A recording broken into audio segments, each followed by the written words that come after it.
Hello sir. కడతల్లో present ఏ ప్రైజ్లు నడుస్తున్నాయి? జనరల్గా అయితే ఇక్కడ 16 to 17 నడుస్తున్నాయి. 16,000-17,000 రేంజ్లో నడుస్తున్నాయి. కాకపోతే దీంట్లో చిన్న వేరియేషన్ ఏంటంటే ఎమ్యూనిటీస్ తర్వాత మనకు వెంచర్ డెవలప్మెంట్ బట్టి కూడా ప్రైజెస్ కూడా డిఫరెన్స్ ఉన్నాయి. అవును, మామూలుగా ప్లాటింగ్ ఏరియా చేసే వాళ్ళకేమో 14 బిలో దొరుకుతున్నాయి.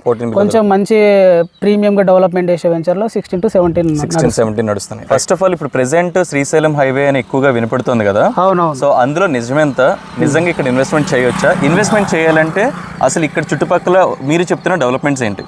అయితే మోస్ట్ ప్రాబబ్లీ ఇప్పుడు మనం అన్ని హైవేలు చూసుకుంటే మనకు గతంలో మనకు ముంబై హైవే టాప్ మోస్ట్గా రియల్ ఎస్టేట్లో దూసుకెళ్ళిపోయింది.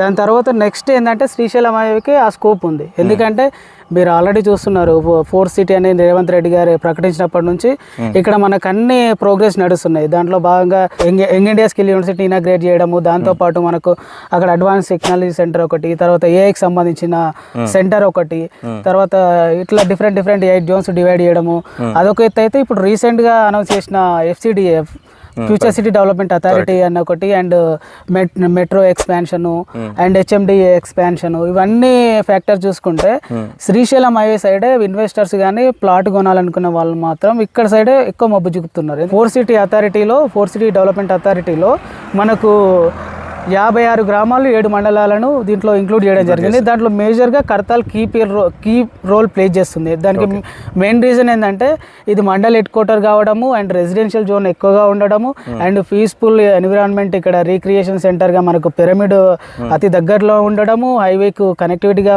నేషనల్ హైవేకి కనెక్టివిటీగా ఉండడము అండ్ ఇటు కడతాల్ నుంచి మెయిన్ సెంటర్ నుంచి ఒక 100 feet రోడ్ అనేది మనకు ఫ్యూచర్ సిటీకి కనెక్టివిటీ అవుతుంది.